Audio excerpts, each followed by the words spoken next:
But you'll be like, they're so chill, you know. What I see is the Gen Z is a lucky one lah. That's why. So I cakap Gen Z is lucky sebabnya dia ada more exposure. It's my dream job. I nak buat ni lah, ni dream job I lah. I nak jadi polis, this is my dream lah. I forgot my point.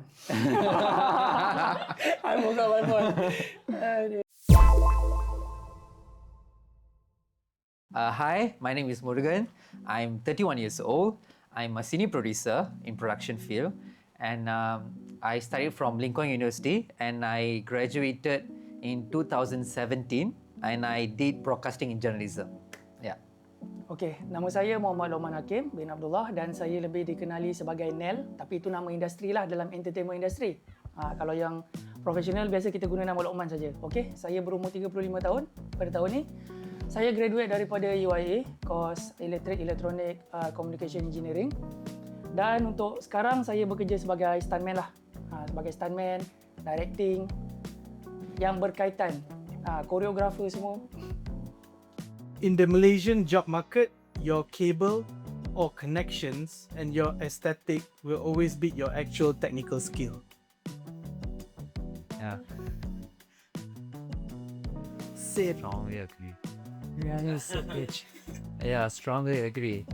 Sebab I think years of saya work in this industry is quite challenging jugalah, you know. Sebab kalau you nak pergi certain, okay, first of all, I study for broadcasting journalism, so it's more to behind the camera I work. So untuk dapat certain kerja that I wanted, that I always want to go for, and company yang always saya nak, susah nak dapat. I won't expose which company, but it's super susah nak dapat because bila I nak apply, people will say that you kena ada kawan kat situ baru dapat kerja. I mean, masa tu I will just think back lah, like, I mean, you tak tengok kita punya capability ke, atau you just getting people based on, okay, you kawan I, you saudara I will hire you to be part of this company, which is saya rasa very unfair lah. So I think cable is pretty much strong in this generation. Okay, actually memang I setuju dengan apa yang Murugan cakap. Sebabnya kalau in my experience pula, okay, you kerja macam mana pun, you perform macam mana pun, in the end, sometimes kalau you punya PR tak cun, tak jatuh, dia in the end up dia akan cari buat orang lain. Okay, contoh lah sebab bila, okay, my punya work, kita jumpa banyak orang. Kalau kita kerja bawa orang, sometimes yang post ni kadang-kadang kita nampak kita tahu, dia nampak orang yang mungkin dia nampak lagi atas daripada kita. Tapi kalau kita sendiri yang the boss, contohlah, okay, Murugan, as I dah kenal you lama, 10 years, I know you punya capabilities, I ada performance punya, orang kata like macam worker. So macam, I selesa dengan you, I tak rapat sangat dengan you. So itu yang kadang-kadang boleh dikatakan sebagai kuring ataupun cable, something like that lah. Yeah, betul. I really agree. Like, I think kalau kita tengok industri pelakon pun sama juga. Walaupun you ada very good acting skill, mereka tak ambil, you know, they will never take you, you know. Casting is just for casting. Mereka dah plan earlier siapa mereka nak ambil. Casting is just based on the data to have it, and then they will just cast based on, okay lah, kita cast hari ni, okay, ramai orang datang, okay, so that to show that promotion of the movie. But then mereka dah ada plan siapa mereka nak ambil. So, and also as I know that kalau mereka nak berlakon, you kena ada cable lah with the directors or with the producers. Yang tu people can go against me, I don't care, because that's the real thing that's happening, I think, in every country generation that's going on in this industry lah, my perspective. Yeah. Malaysian work culture gives you two choices: sell your soul to agency hustle or let your brain rot in a GLC. Sell your soul, and stay here.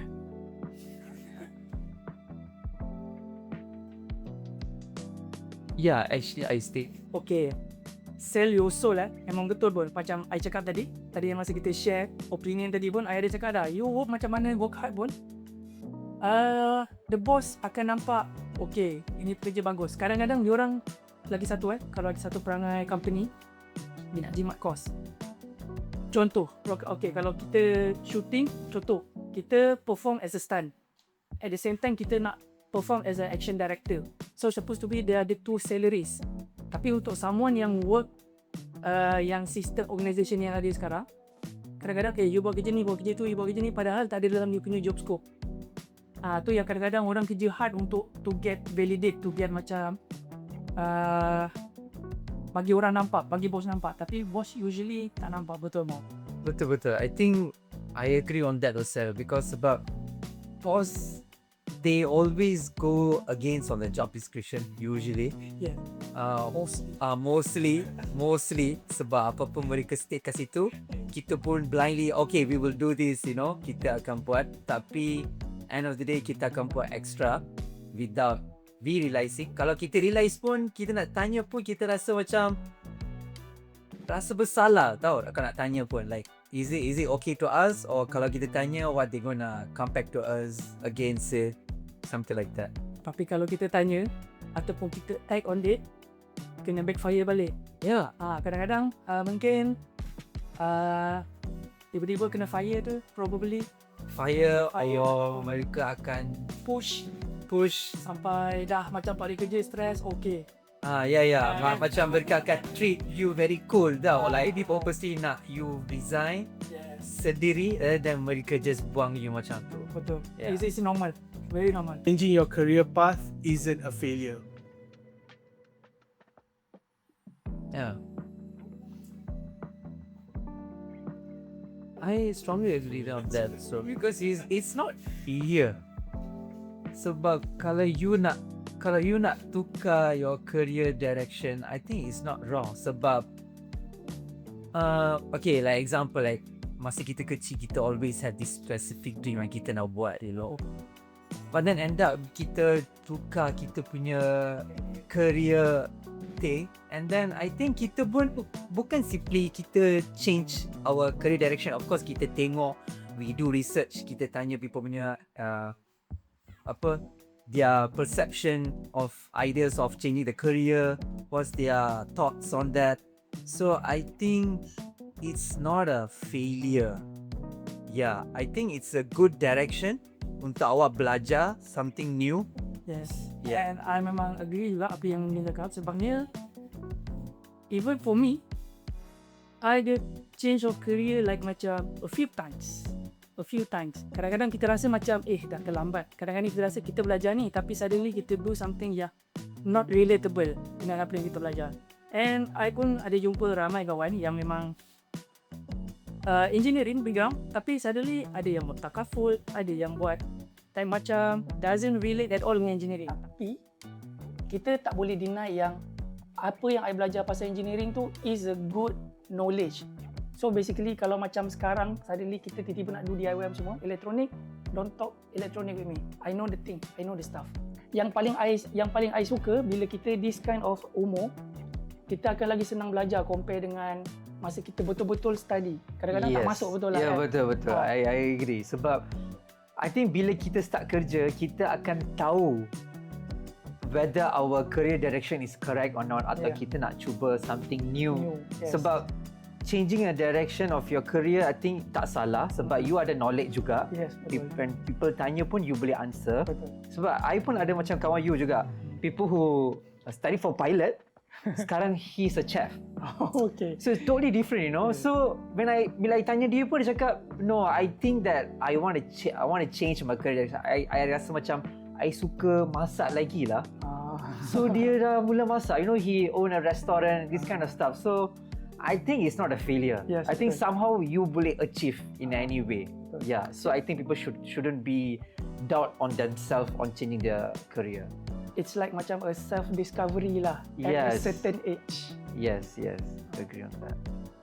Creative degrees are just expensive networking clubs.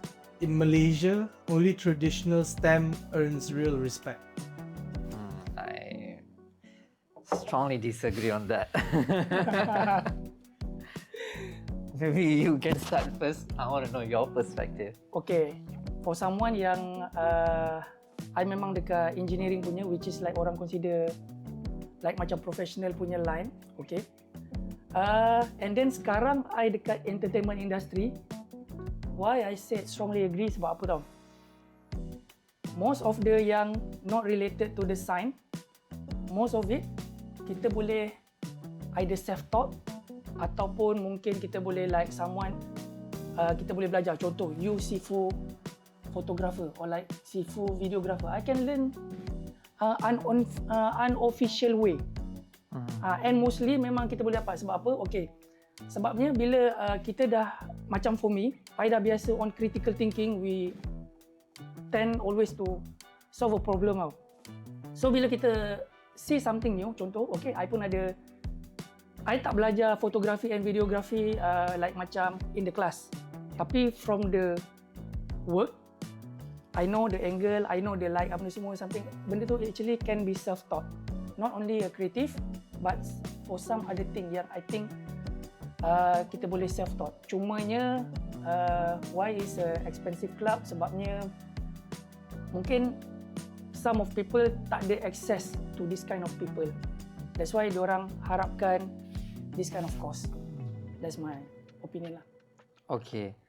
Okay, I try to recall the question again. Sebab they said that creative is expensive.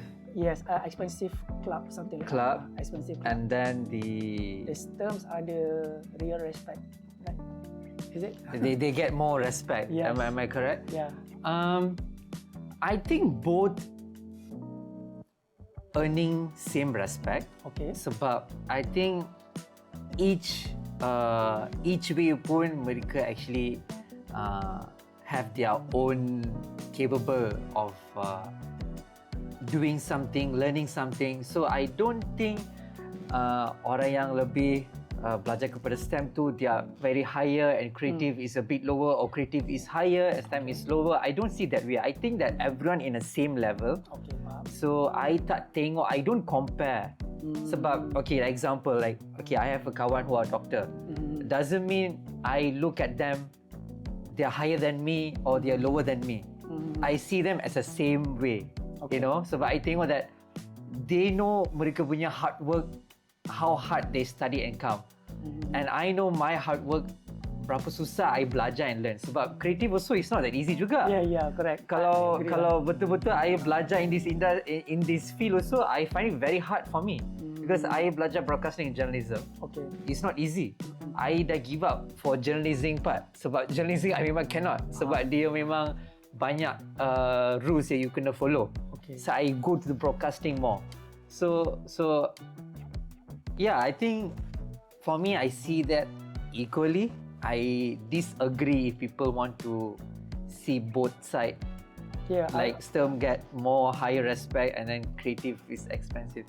I think I give the correct answer. I don't know. I think I give. I don't know what I'm grabbing, but I think yeah. Okay, tak apa. I follow up dengan dia tadi. Okay. Mungkin some of the people yang you cakap okay respect and some okay STEM get boleh nampak lagi tinggi daripada kreatif. Okay, kalau in term of human, actually we see each other is the same lah. Tapi cuma some of the mindset dia nampak STEM ni lagi like macam higher than the creative, right? Betul lah. Sometimes kan ada mindset tu actually. Yeah. I agree. I agree dalam on that. masyarakat tu ada mindset tu. Tapi kalau orang yang dekat STEM, dia kadang-kadang dia nak yang dekat kreatif. Yang orang dekat kreatif sometimes dia nak kat sini pun ada juga. That is happening also. Betul. Okay. I tak nafikan, I tak deny yang even in the creative pun bila kita go technical, it's not easy actually. Kalau I betul-betul I belajar pergi masuk kelas fotografi kan semua, like macam apa benda ni macam okay. Actually it's quite like macam susah juga untuk kita catch up sebab ada term-term yang kita nak kena memorize tak, betul lah. Betul. I setuju bila that statement creative is an expensive club. Okay. For that statement. Okay. Tapi for me, I will go with the STEM part, which is I strongly disagree on that. Okay, sure. Okay. Public unis produce obedient drones. Private unis produce people who can't handle basic discipline. I think I'll go middle. Because I think yang ni semua I think era-era dulu lah.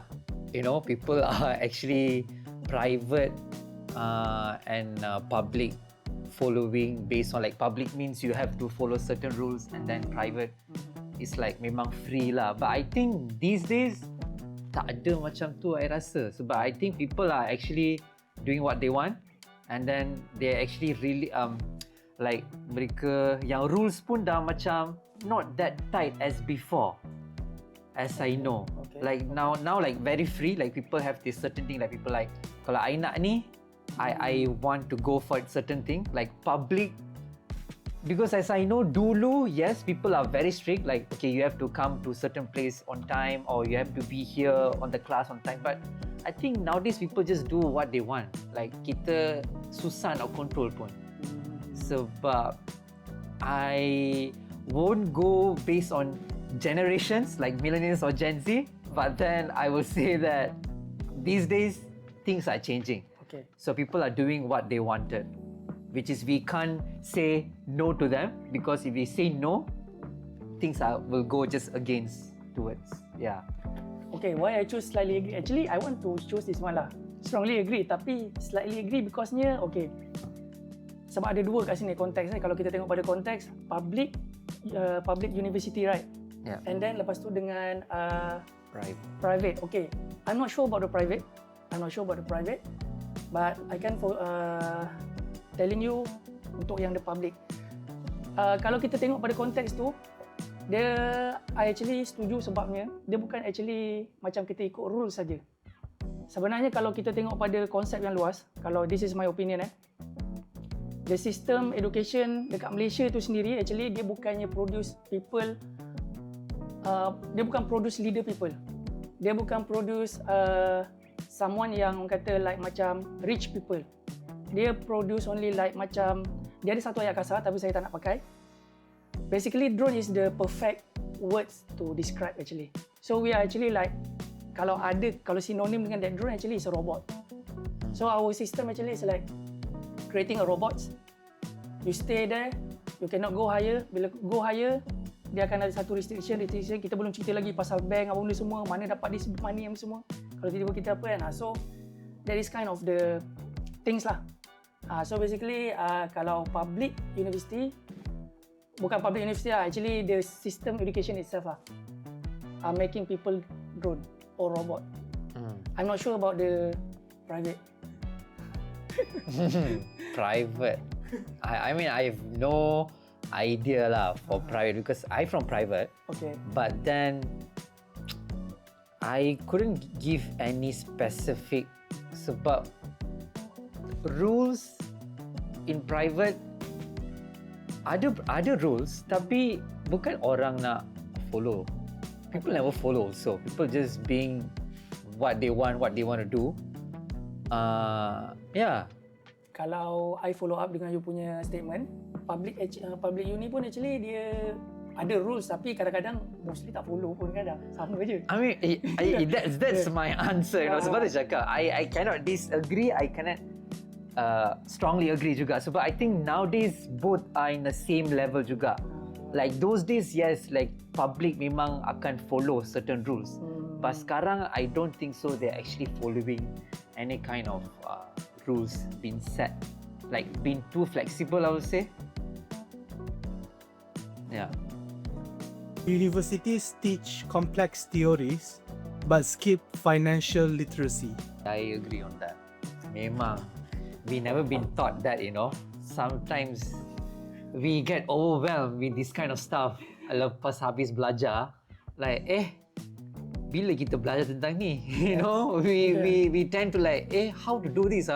We have to do our own research. Kita kena buat research, kita kena tanya kat kakak atau kawan, macam mana nak buat Kawan pun cakap, I pun tak tahu lah, I pun baru nak buat benda ni, I pun want to learn this stuff. So this kind of stuff also pretty funny that we don't learn.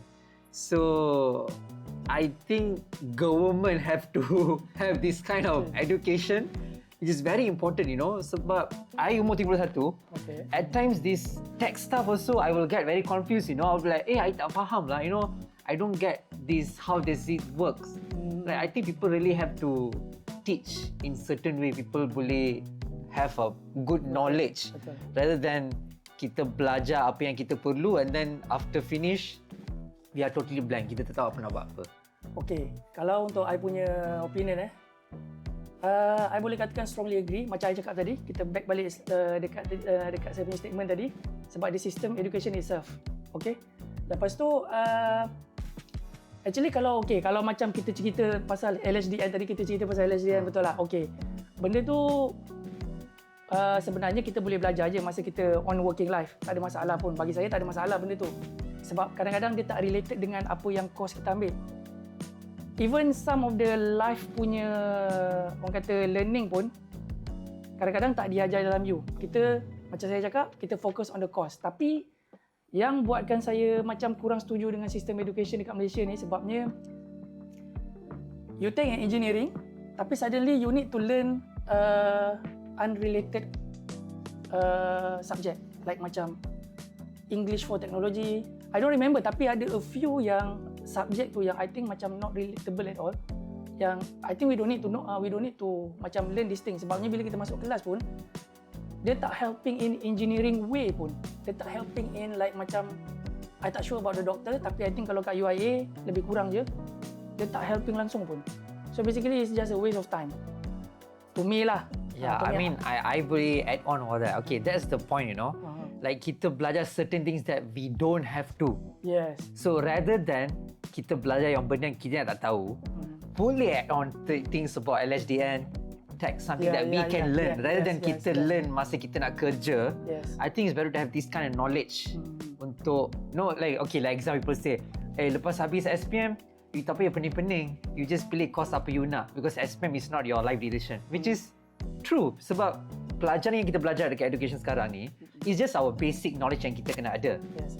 It's not that you're gonna learn that in your college life. Boleh pergi college life, yes, you're gonna learn certain course that you nak buat. Tapi I think that it is good, but sometimes I think that they have to add this kind of education for people to learn. Yeah, I think it's very important jugalah untuk belajar benda-benda ni. Yeah. I pun setuju juga dengan apa yang Murugan cakap. I forgot my point. It is difficult to work with different people from different generations in the workplace, especially Gen Zs. Murugan, you want to start first? Oh yeah, I love to talk about this, you know, Okay, sure. because I used to talk about this kind of discussion with my friends or with my colleagues. You were saying that is it difficult to work with different generations? It is difficult. I wouldn't agree, but then I will go in the middle. Okay? It's because that first I respect this generation, Gen Zs. They are actually learning a lot of stuff from them because as a producer working in a company, I have interns who are Gen Z. You know? So kita punya perspektif memang different. When I say, okay, you kena buat this stuff, okay? But you'll be like, they're so chill, you know? But certain stuff, I not very urgent. But thank God, I'm not a very serious kind of mentor. I pun try to understand from their perspective. Sebab for me, it's not about going against them. Sebab I pun nak belajar how this Gen Z works juga. Because kita, since I'm 31 years old, we came from the generation of boomers. Okay, how they work. Mereka punya work culture selalu very fast, very serious, intense. So kita pun adapt mereka punya culture. And then we millennial pula, we follow their culture but not everything. We don't go too serious like boomers. We take things a bit slightly okay, but also we doing our stuff very serious. Tapi Gen Z, right? They are not very serious, but they are doing the work. I will never blame they're not doing the work. They are doing the work very well. Not kidding. If I say I want this stuff, they will take their own sweet time, but then they are delivering what I'm asking for. So I won't disagree or agree if it's very difficult to work. I would say I'm still in a learning process, learning how the Gen Zs work. Sometimes interesting juga tengok cara mereka fikir, the way they communicate, how they see from their perspective. Like kita tengok perspektif tu very serious, but for them is something that okay, it's nothing serious pun. You boleh ambil benda ni in a very simpler way you nak deal. That's my opinion lah. Okay, I nak sentuh sikit pasal dia kata generation boomers working on the fast pace, working on the like serious, something like that. Okay, I strongly agree. Sebab I met a lot of boomers, tak kisahlah from which generation, apa XYZ, whatever it is. Yeah. It's all the same. It's all the same. Why? Mungkin his circle, the fast pace one. Tapi to my circle, I jumpa yang the fast pace, the chill one, the gone one, the yang and then the yang memang never coming back also ada. Okay, so basically macam untuk generation Gen Z ke benda semua, for me I have no issue at all about Gen Z also whatever. To me, each generation same. Cuma bezanya yang macam boomers yang lama-lama tu tak ada social media. Betul. So basically benda tu adalah like macam a real situation. Okay, a real situation. So cuma orang yang menghadap saja tahu. Macam kita punya gens, kita in between, right? Ada teknologi dengan yang tak ada lagi. Still, my experience sama juga. Untuk my generation pun memang orang kata I think we are in the same generation, right? Yeah. I'm So 31. sama je. Actually sama je. I jumpa orang yang sama. Ada this kind of rajin, ada this kind of malas, ada this kind of hilang terus. Ada yang memang betul-betul push, working hard, sama je. Even the Gen Z. Cumanya what I see is the Gen Z is a lucky one lah.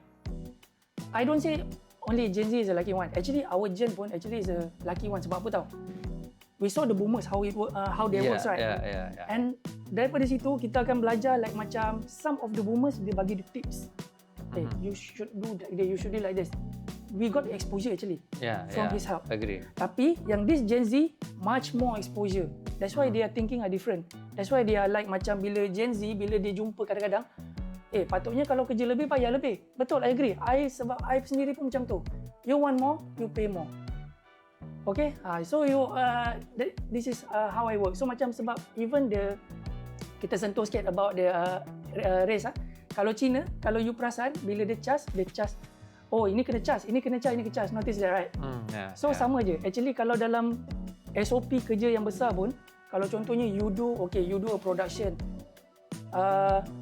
location, this client nak location ni, this location ni, kena tambah lah. You kena tambah duit sebab kita nak cover untuk bayar ni, of course. Akan ada extra pay lah. That's why, so I cakap Gen Z is lucky sebabnya dia ada more exposure. Sama macam sport yang I main. My generation, this one movement consider hard to us. Kalau kita jumpa same generation, kita do that skill and then kita akan selalu jatuh. Tapi somehow the Gen Z like overcome that orang kata apa, perspektif, dia make it much more easier. So kita tengok macam, wish, dulu kita nak dapat benda ni 5, 6, 7 tahun. For them like macam 1 to 3 years diorang dah dapat. Ya betul. So more exposure sebab nak pula sekarang internet is everywhere. So the exposure is everywhere. So Gen Z like macam dia terlalu banyak information. Yeah. The dream job is a marketing myth. Dream job is not a thing.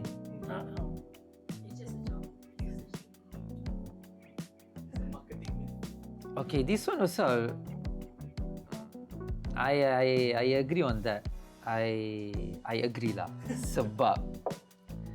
Sebab when you're a kid, you always, this is my dream job. I nak buat ni lah, ni dream job I lah.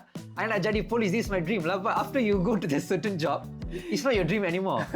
It's just what you see, you know. Sebab apa you tengok, okay, I want to become a police like him. I want to be an actor like him. You know, this kind of stuff. But when you start to go, like you dah start career yang you dream for, it's actually a myth. It's not a dream also. It's like, end of the day, you're going to work for yourself. You need money. And that's not a dream.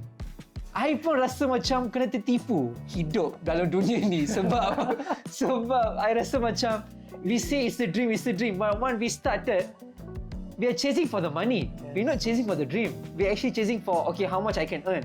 I kena upgrade myself. I need to get better salary, I need to get a higher position so that I boleh. So I don't see that as a dream anymore. I see that we are chasing for our life to be successful and we need money to survive. This is my perspective lah. Dia macam ni lah, macam time kita budak-budak, kita selalu tengok cerita superhero kan. Superhero. Wah, cool lah, smart lah benda semua sekali. betul. Cuba kalau kita jadi that hero, like macam struggle, miserable, something like that. So macam bila kita saw the real life behind it, dia jadi macam, alamak, tak best lah. Betul. Tak best lah, jom kita tukar-tukar. Even for me pun masa kecil-kecil pun, wah, jurutera lah, polis lah, cikgu lah. Bila tengok macam sekarang, bila tengok, gaji kecil lah. Exactly. Betul. So basically I agree, sekarang kerja mostly are just funding our life. Yes, sebab I mean, I will never say it's wrong to dream. It's okay to dream sebab bila you dream, you ada the energy tau, you nak do certain things, you have the passion, you nak push to a certain level, you nak buat. But then to give reality check, people yang dah kerja, they will say dream is a dream. It's not a real dream. It's like something like, okay, you get what you want, Betul. but you're not happy end of the day. Betul. Bila I jumpa doctors pun, I mean my cousin sister is doctor. She's not happy. Yeah. She complaining like, penat lah. Yes, I chase for that, but then, it's tiring. It's just that money only, you know. Betul.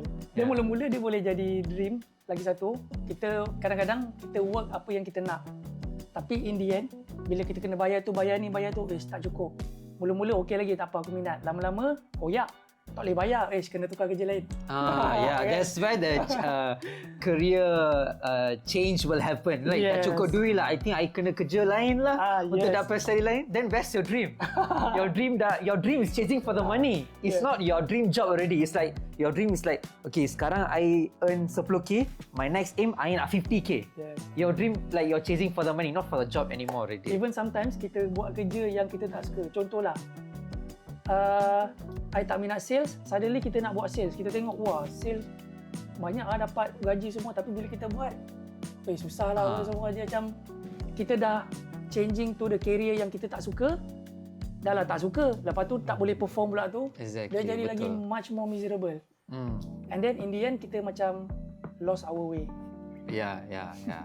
But keep dreaming. It's good. Ya, betul. Yeah. I mean, yang tu tak salah tau statement tu. I think it's good to dream what you want, tapi just put the reality in your mind that you are dreaming for something, tapi end of the day it's money. You nak salary yang lebih tinggi, you need a very better life. Sebabnya dream yang kadang-kadang drive people to move, motivate people to move. Yeah. Without it, mungkin I don't know, mungkin orang jadi malas kot. Kalau tak ada dream tu kan. Yes. Yeah.